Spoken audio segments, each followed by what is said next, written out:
Hey there, Cancer Sun, Cancer Moon, Cancer Rising. Welcome to your Astro Dice reading.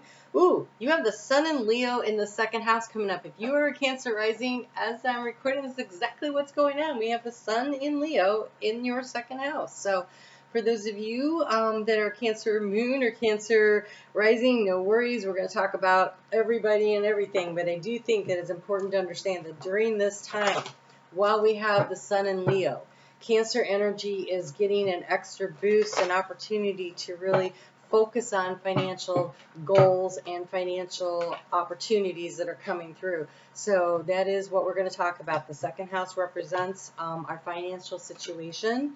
It also represents self-worth, self-value, and self-esteem. Leo is, Venus is currently there too, helping us to work on this. So here you are feeling like you're kind of up against it in some sort of a tug of war situation. And so this is about understanding what your value is. What are you worth? Ooh, well, a strategy going on in the heart space. Let's see what else we got here. Oh, love that. Okay, yeah, no, this is amazing. This is amazing. Okay, overall energy, wish fulfillment, 9 of Cups. 9 of Cups, wish fulfillment. Let's see what we have here.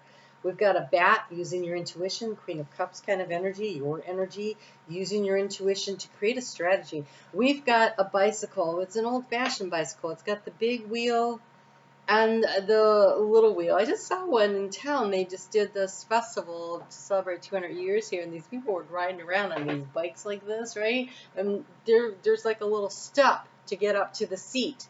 And so I feel like it might seem like a big obstacle to overcome, but there is a step. If you look for it, we didn't know it was there. He had to point it out to us. You never even saw it. So I feel like it's a big step up to overcome an obstacle, but there's an opportunity there that will move you forward, right? You're the chariot, and it is about moving forward. And there are 2 wheels on here, but that front one is the big one. And so there's something about getting things moving and the other things flow with it. We've got an elephant. The elephant is definitely about prosperity. It's about that trunk, is about really using your intuition and following it, sensing your environment around you, using all of your senses to understand what's going on. But this guy he's decked out, so he belongs to someone who has wealth. So very much the energy of Ganesha coming through. And here is this horse, and this horse is trotting. It's moving. It's running. Lots of movement here, right? The elephant is moving forward, the horse is running, the bicycle, that's wheels going forward, and this bat, this intuition, but he's in full flight. He's not hanging. And so there's a lot of movement going forward. There's about completing a cycle, having the persistence to complete a cycle in order to move yourself forward. The cycle and then the bicycle's there. Okay, so there's 2 wheels on there, and there's 2 wheels on here. This is a wheelchair, right? And somehow she has managed to get to the top to enjoy this fire ceremony. It's rocky terrain, and somehow she got up there. How did she get up there? By persistence, by pushing herself forward. This is going to require your effort, right? When you have the chariot is pulled forward by other entities, right? Whether it's sphinxes or horses or whatever they put on there, right? The bicycle is pedal power. This is not a motorized wheelchair. It's pedal power. Well, in this case, arms. But it is your power. You have the power to move yourself forward. So where you're feeling the struggle, where you're trying to figure out how to do this, in the heart space moving forward, we have the card of strategy.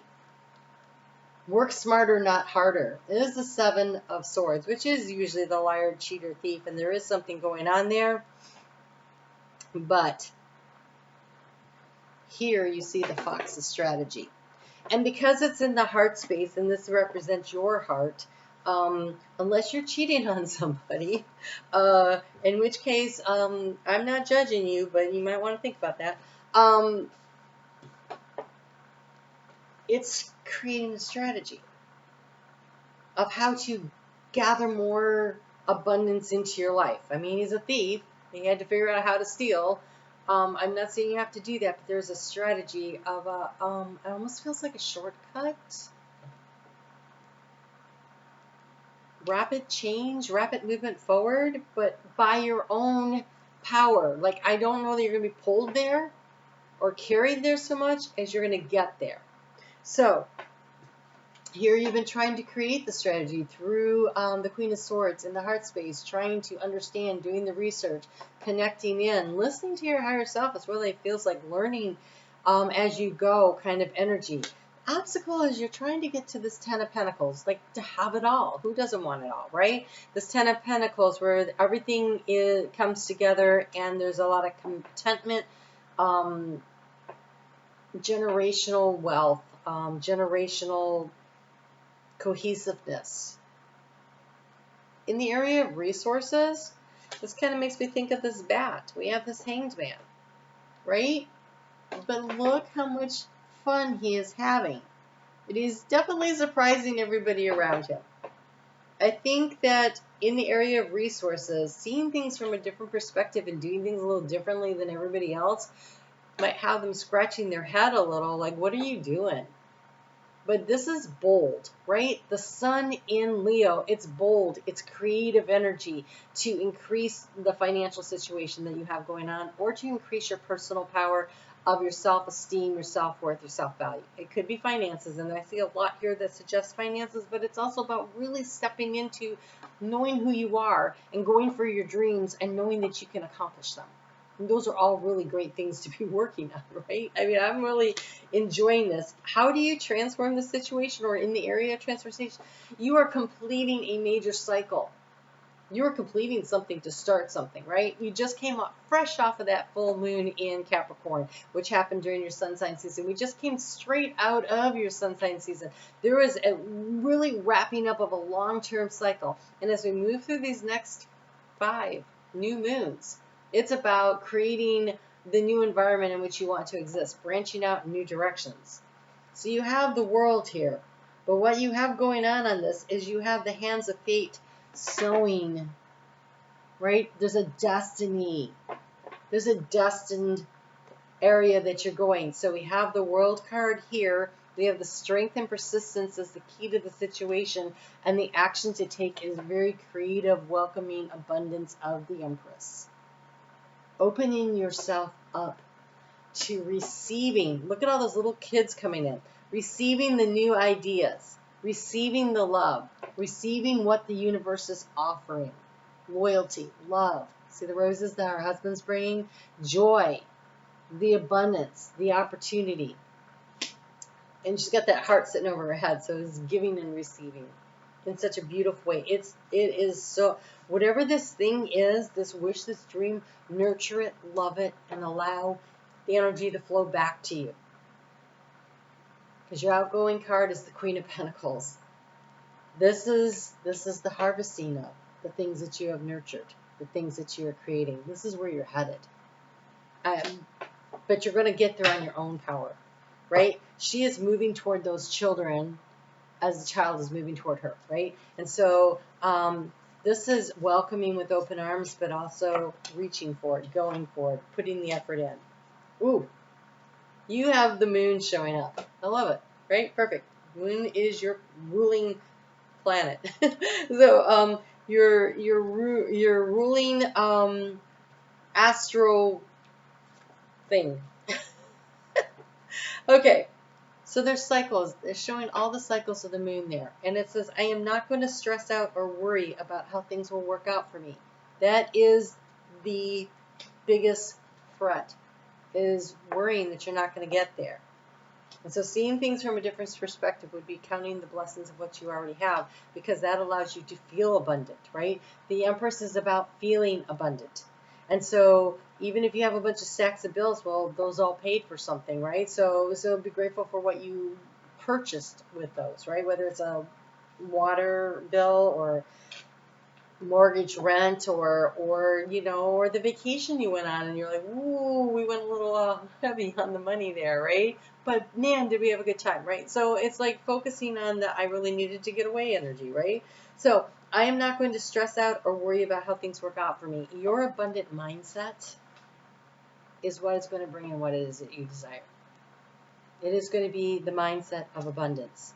nurturing it and taking care of it, and maybe doing a little bit of strategy here to figure out new perspective is required. It's a beautiful reading. Super excited about it. I'm on Facebook every day. Would love to have you join me, members of my Facebook group who leave comments on YouTube, because it helps with the YouTube algorithm. So I really appreciate whenever you guys, whether you remember my Facebook group or not, leave me a comment and let me know what's going on. I really appreciate it. I do read all my comments and I try to respond to every one of them. That and hitting the thumbs up makes a big difference on whether or not this channel grows. So I appreciate your help with that. I am offering a free workshop. It is a Zoom call. It'll be on August 19th at 7 p.m. Eastern Time Zone in the U.S. And what we're going to do is look at Gemini in Gemini, Jupiter in Gemini, and how you can use that energy to create more abundance in your life. Because over the course of the next year, Gemini is being opened up by the energy of Jupiter going through there, and then Uranus is going to move in for 7 years. So really knowing how to use that energy will benefit you over the course of the next 8 years. So that's what I'm hoping to help you with. So information on that is in the description box below, but you do have to email me, because otherwise I can't hook you up with the Zoom call. And the other thing I want to talk about is the membership. Every month I channel messages. I do career and finance readings. You get early. As soon as I put out the videos, as soon as I create the videos, you have access to them. You don't have to wait until they come out slowly. You can get them right away. And so there's that. And I do a live Q&A once a month also. Those are all options. When you hit the join button, it does not join you. You have to do a few more things. You got to pick which level and stuff like that. So just hit the join button and explore the options and decide if it's something for you. I would love to see you in there. All right, you guys take great care. The thing I wanted, there's talking here about the moon, the cycles. So the thing about being a Cancer is you know that your emotions ebb and flow with the moon. And you should know by now that if you wait 2.5 days, the energy changes, right? It's 2.5 days for the moon to move through a sign. So they're really encouraging you to try to stay in the upbeat energy. And if it's too stressful in the moment, take a deep breath and go, well, in 2.5 days, it'll be different energy. All right? You guys take great care, and I'll talk to you soon.